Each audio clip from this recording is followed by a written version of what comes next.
Hi, Sylvie.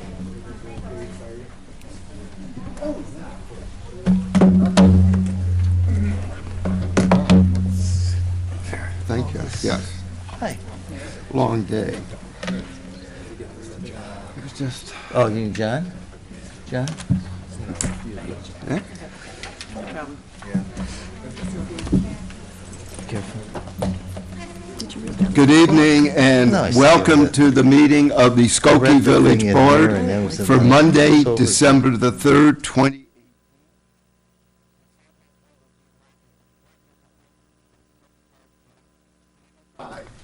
Gentlemen? Order attention. Audience, please rise. Thank you. Scout salute. Those not in uniform, please place your right hand over your heart. Color guard, forward march.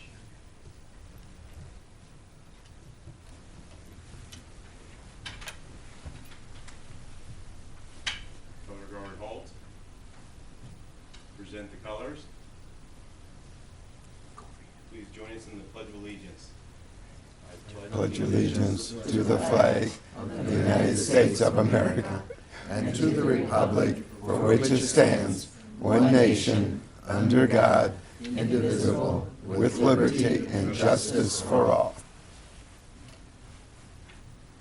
Color guard, post the colors.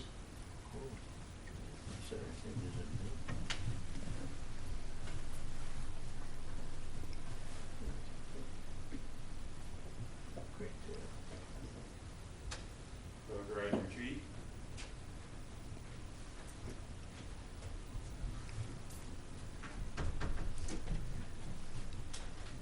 Color guard dismissed.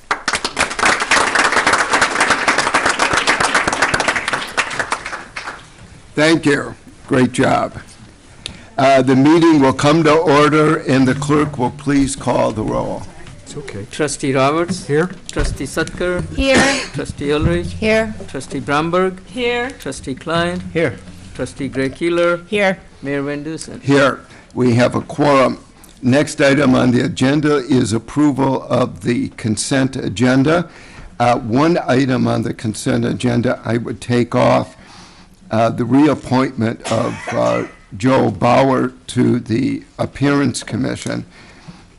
As you would expect from Joel, he had checked the agenda today and called my office to let us know that he's spending nearly half the year in Florida and therefore would be resigning from the commission because of his inability to attend the meetings. So our reappointment was a little premature. Otherwise, everybody else is on the agenda. Is there a motion? Trustee Klein, seconded by Trustee Sutker. Is there anything on the consent agenda anybody would like to have removed? Anybody else? No? Call the roll, please. Trustee Roberts. Aye. Trustee Sutker. Aye. Trustee Ulrich. Aye. Trustee Bromberg. Aye. Trustee Klein. Aye. Trustee Gray Keeler. Aye. Mayor Van Dusen. Aye, the motion passes. The next item on the agenda is a report of our village manager, John Lockerbie. Thank you, Mayor Van Dusen and trustees. Good evening, everyone. Item A is regarding the 2018 tax levy ordinance. The tax levy ordinance that is included in the packet tonight is the first reading by the village board and will be on the Monday, December 17th agenda for second reading and adoption. Julian Prindy, our finance director, will be providing a presentation of the tax levy this evening, but as part of our tax levy, the Skokie Public Library's levy must also be adopted on their behalf, and it is proposed at about $12.2 million, which represents a very minimal change over the 2017 levy. And in the audience this evening is Richard Kong, the director of the library. Welcome. And with that, I'll turn it over to you, Julian. Thank you, John. Good evening, Mayor, trustees, and the audience. I am pleased to present to you this evening for your consideration the 2018 tax levy. A brief summary of the presentation that's to come. In 1990, the village board approved a tax levy of $15,456,695. In 1991, the board adopted a 5-year freeze of this tax levy, which was then reevaluated after the initial 5-year period, and after it was determined that the village had sufficient financial resources to fund operations and bonds without increasing the property tax levy. The levy remained frozen, and then every year since, that review was conducted in accordance with our procedures. And in that, to say that the 2018 tax levy represents the 28th consecutive year that the board maintains a frozen tax levy of $15,456,695, same indeed as in 1990. A brief note on how property taxes are levied in Cook County. Every year around this time, about 1,200 municipalities are getting together in meetings like this and are determining the levy amount to submit for consideration. Levy amounts are based on financial need and whether a municipality or locality has other financial means to address besides the property taxes. Once a levy amount is determined based on financial need, it's presented to the local officials for a vote and approval, at which point it's communicated to the county. Cook County Assessor's Office takes a review of market values throughout the area, and in a complicated formula, they use something called an equalized assessed valuation to break down the levy amounts from all requesting municipalities among approximately 1.6 million properties across the county. Once that amount is determined and transmitted, the Cook County Treasurer then sends out the second installment bills. You will note the first installment bills that property owners get in the county are based on an estimate from the prior year, whereas the second installment takes into account the levy increase or change, and adjustments are made. And then the first installment, second installment equal essentially the tax levy that's presented by each municipality around this time. Just a quick note, since the village has maintained a frozen property tax levy over the last 28 years, throughout this time, the buying power of money has decreased. What you can buy today for $100 is not the same that you could have bought in 1991 for $100. And I include this slide just to show the difference in revenue that the village has made a conscious decision to forego and not to push on our property owners in town.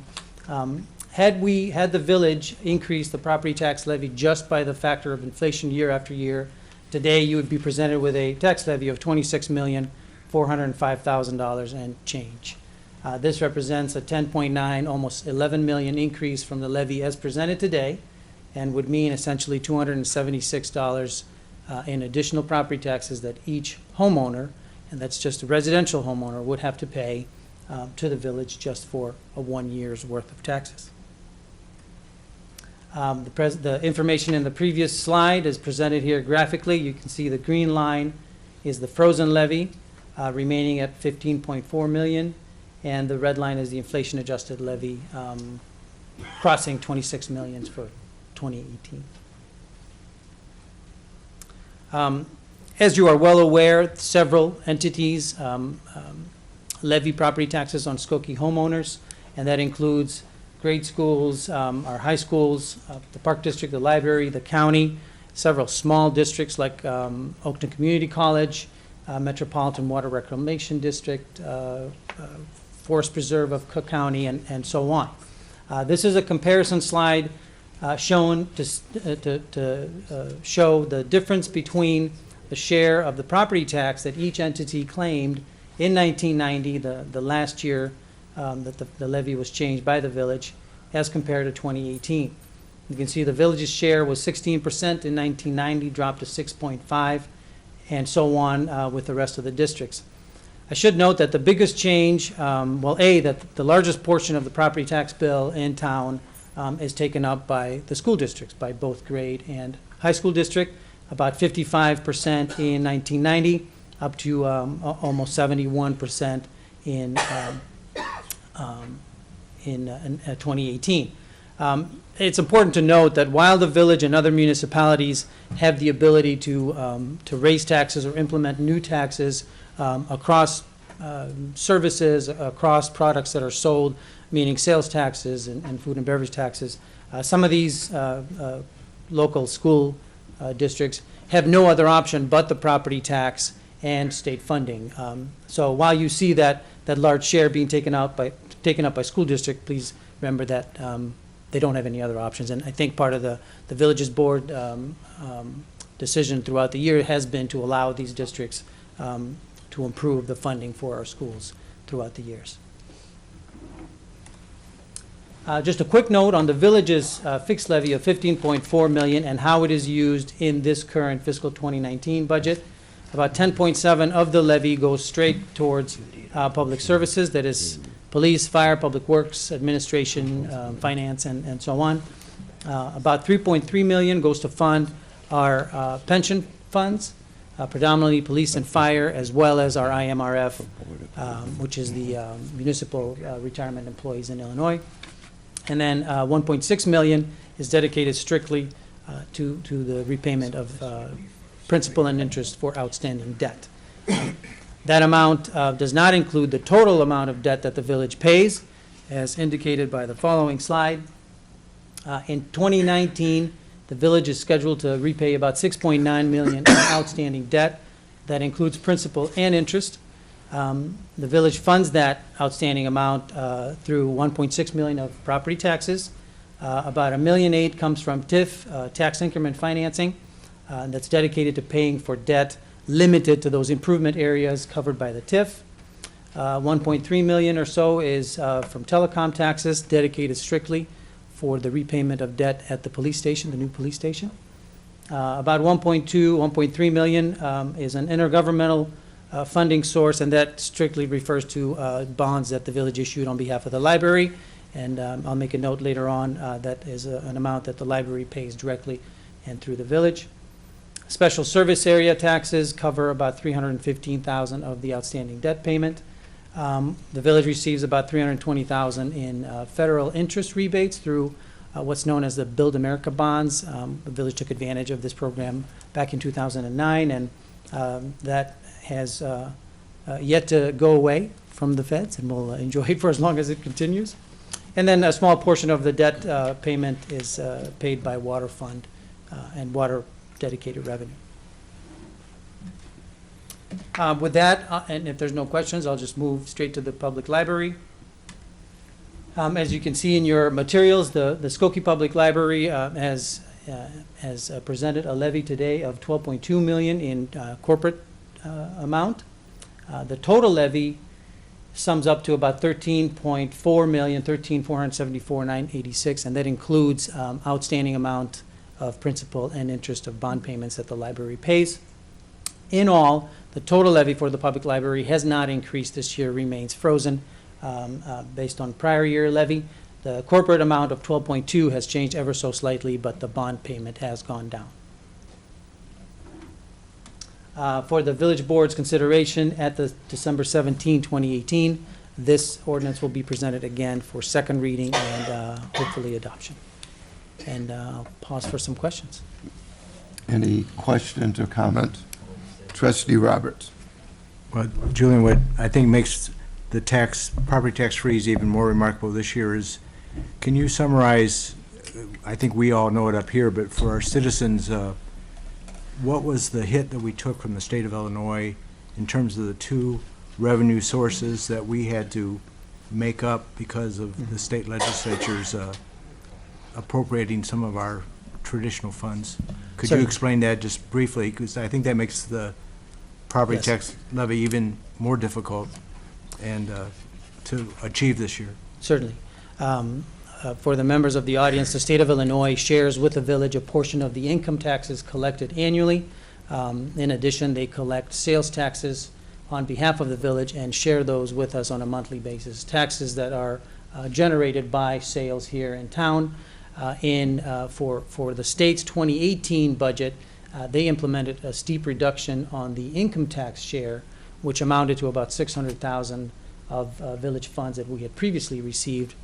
In addition, for the privilege of collecting our taxes and remitting them back to us, the state implemented a 2% collection fee, which I think total about $300,000 or so annually. In addition, they took a smaller, an older tax called property replacement tax, which the village had been receiving for years. They dipped into that about $200,000 or so for about 1.2 million of lost revenue from 2018 on to the village of Skokie. So, and to make up that revenue, expenses were reviewed, revenue options were considered internally, but throughout that, the property tax remained frozen. Any other comments or questions? Okay. It will come back before the board on December 17th on second reading. Yes, sir. So that'd be an ordinance form, I'm assuming. Correct. Correct? Okay. Thank you, Julian. Thank you. Items B, C, D, and E were approved under tonight's consent agenda. Item F is regarding a request for executive session. Pursuant to Section 2, Paragraph C1 of the State of Illinois Open Meetings Act, a closed session is requested and to adjourn therefrom. Motion on the manager's request for an executive session is in order. Trustee Sucker, seconded by Trustee Alanka. Call the roll, please. Trustee Roberts. Aye. Trustee Sutker. Aye. Trustee Ulrich. Aye. Trustee Bromberg. Aye. Trustee Klein. Aye. Trustee Gray Keeler. Aye. Mayor Van Dusen. Aye, the motion passes. That completes my report this evening. Thank you. Thank you. Next item is report of our Corporation Counsel, Michael Lord. Thank you, Mayor, trustees. Good evening, everyone. Items A, B, C, and D were approved at the beginning of this meeting as part of the consent agenda, and therefore that would complete my report for this evening. Thank you. Finally, two items on our Plan Commission this evening. Chairman Paul Luke with Peter Pyer. Good evening, Mayor, members of the board. First case I bring to you tonight is case 2018-40P, a special use permit at 4916 Dempster Street for a tattoo parlor. At the November 1st meeting of the Plan Commission, we heard a request of 4916-24 Dempster LLC on behalf of Scott Frago Art Incorporated for a special use permit for a tattoo parlor at 4619 Dempster in the B3 Business Zoning District. The business, Midwest Classic Tattoo, will include a reception and waiting area, 3 tattoo stations, 1 private, 2 open, a bathroom, an office and design area, a break room, and a storage room. The business will be open Monday through Saturday from 11 to 8 p.m., primarily by appointment. The business will typically be closed on Sundays except by special appointment. A total of 2 to 3 tattoo artists and 1 to 3 customers are anticipated at the business at any given time. The business will also have a small retail area containing art, T-shirts, and other items with the business logo.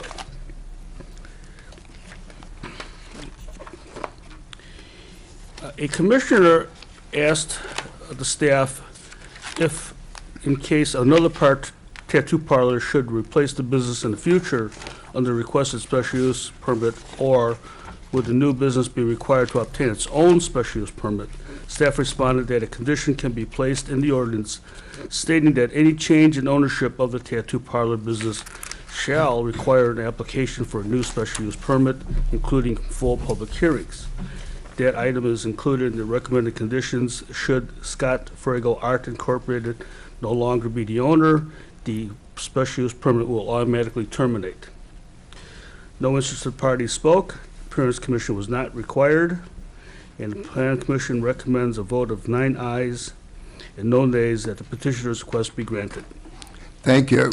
And we have petitioners in the audience tonight if you have any questions. Thank you. A motion on Plan Commission case 2018-40P, special use permit at 4916 Dempster Street is in order. Trustee Gray Keeler, seconded by Trustee Klein. Comments, questions? Trustee Roberts. I'd really love to meet Mr. Frigo if I could, and I see he has a distinguished counsel here this evening, Mr. Wittry. It's good to see you, Mr. Wittry. Well, Mr. Frigo, I don't know much about your industry, but I was very impressed by one of the letters that was written on your behalf, Miss Ammerman. Yeah. And could you just tell us a little bit about tattoos in the sense that sometimes there's people that have suffered a crisis or trauma or illness in their life, and they come for a tattoo to kind of celebrate or mark a milestone, or is that something that happens a lot or that you're familiar with? Absolutely. That's like one of the greatest pleasures of being an artist, really, is to collaborate with someone in an important moment to either celebrate one of their accomplishments or their family, or to memorialize someone or celebrate their culture. Recently, I tattooed a woman. It was her first tattoo at 65, and she had just beaten her battle with cancer and got a lioness, small lioness, tattooed on her ankle to commemorate sort of her new life and just her courage and strength getting through it. And that's one of the most recent examples, but it's common, and it's one of the reasons why I get up to do what I do. And I don't think there's any service like this currently in Skokie, right? Is there a No. tattoo? No, sir. Okay. Trustee Sutker. And what about like makeup tattooing for people, cancer patients who like lose their eyebrows, or reconstructive breast surgeries? Do you do that as well? I've done mastectomy scar cover-ups and cover-ups of discoloration in skin that happens over the years. I don't do cosmetic tattooing on the face. I don't tattoo the face or neck as a rule. But cosmetic tattooing does exist. It requires different equipment and different certifications. We don't do that specifically, but we do reconstructive tattooing to support the person's identity. Okay, thank you. Will you do Skokie history tattoos? I'd love to. That's the gentleman standing next to you. That's a little bit of a joke. With Dick Wittry is the unofficial Skokie historian.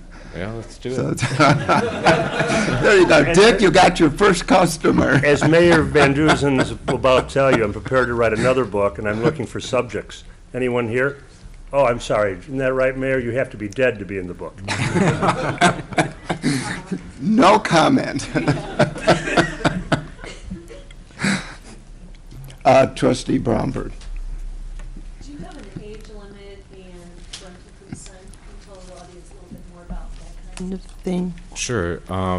In Illinois, the age limit was dropped from 21 years old to 18 years old, I think in the early 2000s. And we don't tattoo anyone with parental consent. It doesn't matter. I just don't want to touch it, really. It's 18 and older. Good. Thank you. Trustee Klein. Can you just tell me, how do you dispose of your used needles? I don't know if they're needles Sure. or, can you tell me how you do that? Yeah, the needles initially go into a sharps container, just like Like a doctor's office? Yeah, yeah. It's like a tall sharps container. It's indestructible. It's really hard plastic. Those get mailed, and then they send us a new sharps container. And the large biohazard waste goes into red bags that also goes into a large version of that sharps container, and that and actually the sharps too can get taken away by Stericycle. You can send the sharps in, and they'll give you a new unit to dispose of them in, but we'll be doing bi-monthly pickup with Stericycle, and that stays in the clean room until it gets taken out by them. So at no time does it go into your garbage? No, Okay. absolutely not. Thank you. Trustee Gray Keeler. Your artwork is absolutely beautiful. And I want to commend you on, obviously, there's certain connotations with tattoo parlors. I want to commend you for including that you went around to so many of your neighbors and got their opinions and you really talked to them. Yeah, I was really happy about their enthusiasm, but yeah, I wanted to meet them and introduce myself just in case anyone had questions about what our mission was. Yeah, we one of the O'Reilly's neighbors in the O'Reilly's, the space that's just east of us, actually commuted up to Wisconsin, where I currently work, and got a tattoo and was thrilled. And they're So all you can just walk across the street now. yeah now well across the parking lot now. Across the parking lot. Trustee Ulrich. Hi, I have a couple questions. First, have you've worked at you haven't owned another tattoo parlor, is that correct? Never owned another. No, Okay, worked and- at 2 others. Okay, and is that basically self-monitoring with the age limit? Is that how that works? with It goes state by state. I know in Wisconsin, technically, you're allowed to have a doctor or a pediatrician write a letter consenting and saying that they don't see a medical reason why they shouldn't be allowed to. Here it's a Class A misdemeanor, I believe, to get one under the age of 18, according to the statute. Yeah, we don't do it even in Wisconsin. There's Okay. no reason to. We have plenty of business of adults. I'm also concerned about the sanitation aspect of this. It's a single-use tattoo per, I've never Per gotten one, so needle? Oh, yeah. Everything is disposable. The items like scissors and things that would be in the tattoo area that are metal, that don't end up being in contact with blood or ink, but maybe get around to cutting paper or tape, but are in the tattoo area, those get autoclaved. You have an autoclave on site? Yeah, and what's called an ultrasonic sterilizer, which is a bath of disinfectant, which it goes in first before being autoclaved. But everything else is single use, gets disposed of, and goes to Stericycle. Okay. Did you attend, I think that was recommended for the OSHA meetings on, Oh, yeah. on the pathogen spreading of? Oh, yeah. Every What single year, and my mentor, Jeannie Fritsch, was a founding member of the National Tattoo Association, and they set the standards nationally for the safety codes that keep the clients and the artists safe. And the new artists that come in, who would be monitoring their skill and their safety procedures? Would that be the owner? Would that I be- mean, I will personally not be allowing any artists who aren't qualified, but they will all have to be licensed and certified by OSHA. Is it required that you use single ink as well per person? Or Single ink? Like ink per individual? Do you throw out the ink afterwards? Do you reuse the ink? No, the ink. Once it's in the cups, all of these things are on what's sort of considered a hot zone, and everything there gets disposed of. Ink never gets reused. Nothing Okay. does. Well, so my concern with Skokie is that we haven't, that's one of the areas where we haven't had a tattoo parlor in the past, and I did some research on the professional regulatory system and regulatory board, and they don't require a license for tattoo artists, although they do, I noticed, for braiding hair.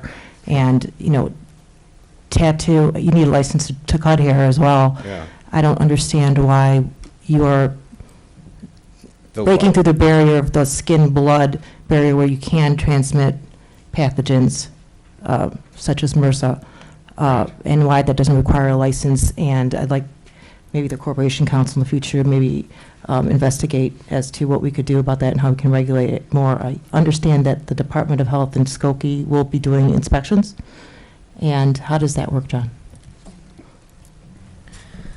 So the state is responsible for the Tattoo and Body Piercing Establishment Registration Act, and so the state has delegated our health department as the authority responsible for that act if it's applicable in town.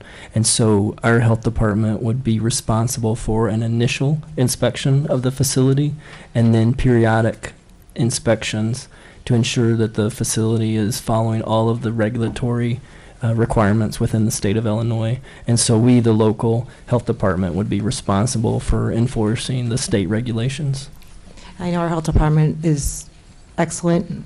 They're almost neurotic about following procedure, but I'm wondering, I mean, this is an unusual, area that we haven't done before. Dental offices, they're not inspected, is that correct? That's my understanding? That is correct. Okay, so for the autoclave and sterilization type stuff, that would be done by the Department of Health? Yes.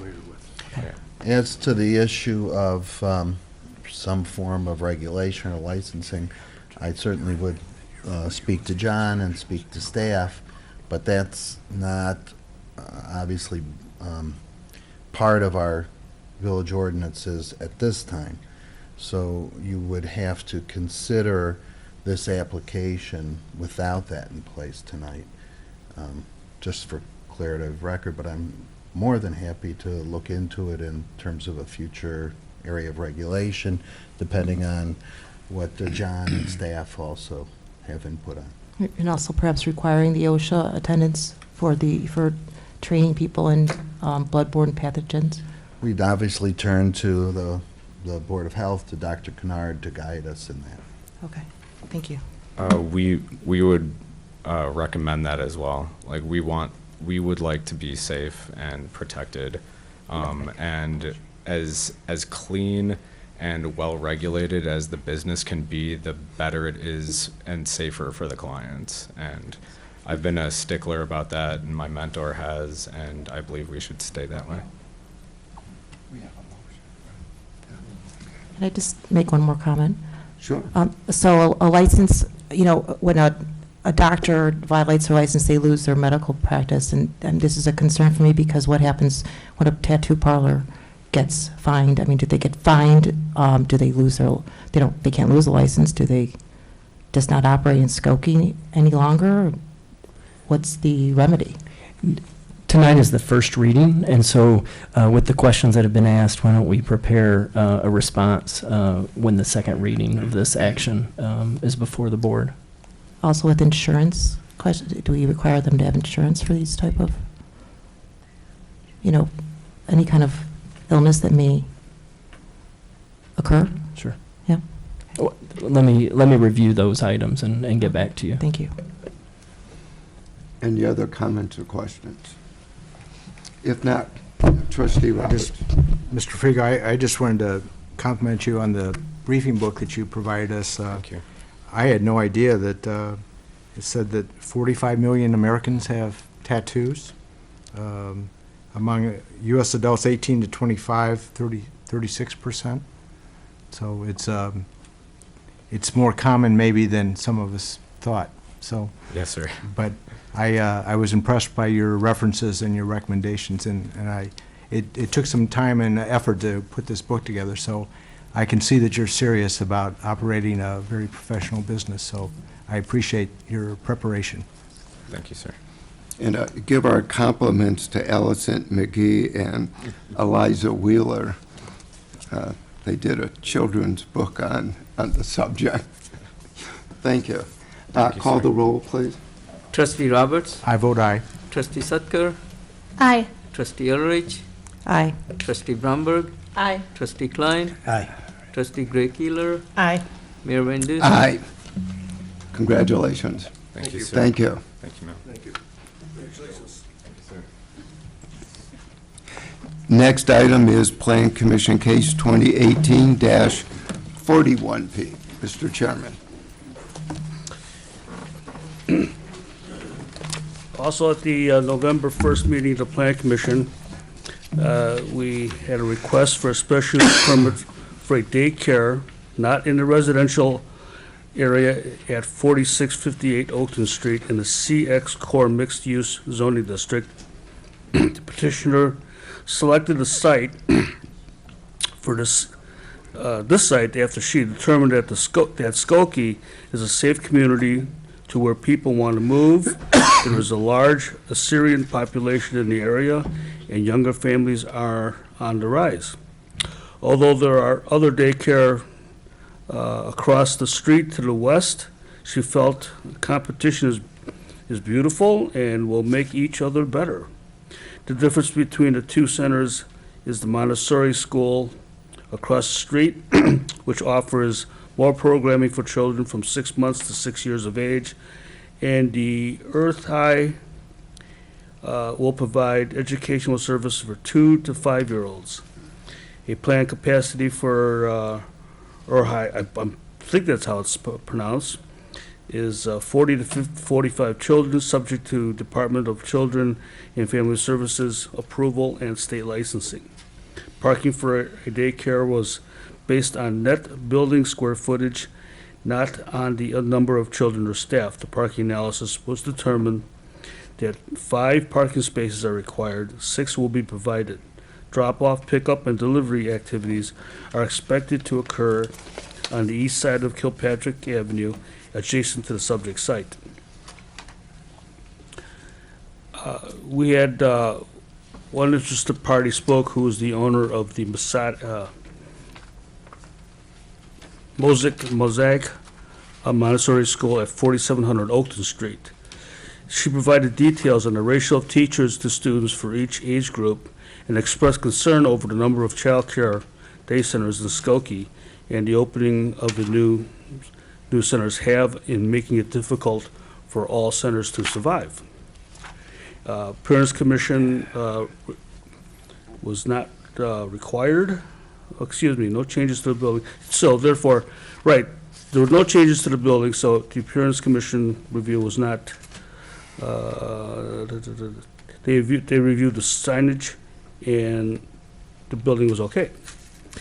The Plan Commission recommended on a vote of 9 ayes and that the petitioner's request be approved. Thank you. A motion on the special use permit at 4658 Oakton is in order. Trustee Bromberg, seconded by Trustee Gray Keeler. Comments, questions on the daycare?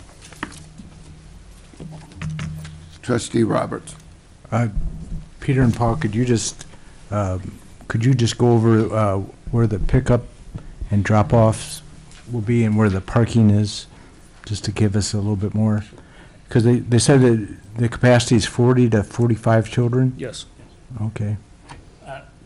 Just explain the drawing is actually not north-south, but it's actually east-west. But here on the bottom is Kilpatrick, which is actually a north-south street, and Oakton is over here on the south. So the drop-off would be on Kilpatrick along the daycare center. This is also a drop-off zone for the daycare center on the west side of the street. So they would share that. And then also inside the parking lot, over here it's an existing parking lot, but it's been reconfigured, and it also has a playground inside of it for the children. So they don't have to bring them to the park or anything. So they won't be dropping off in Oakton? No, that would be the last resort. There are parking spaces along Oakton Street, which could be used, but really everybody's going to be encouraged to use Kilpatrick in the parking lot.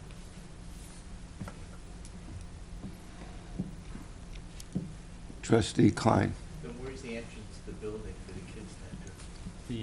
There's one entrance here at the corner. So they will be using Oakton? Well, they'd be dropped off on Kilpatrick, and then they would walk over here. There's also a rear entrance to the building that's about right here, so they can walk in. And they'll let the kids enter through the rear? Yes. Yeah. Relieve congestion. Thank you. Comments or questions? If not, call the roll, please. Trustee Roberts. Aye. Trustee Sutker. Aye. Trustee Ulrich. Aye. Trustee Bromberg. Aye. Trustee Klein. Aye. Trustee Gray Keeler. Aye. Mayor Van Dusen. Aye, the motion passes. That concludes my report. Thank you. Thank you. The concluding item this evening is citizen comments. Is there anybody who wishes to address the village board? If not, Trustee Bromberg.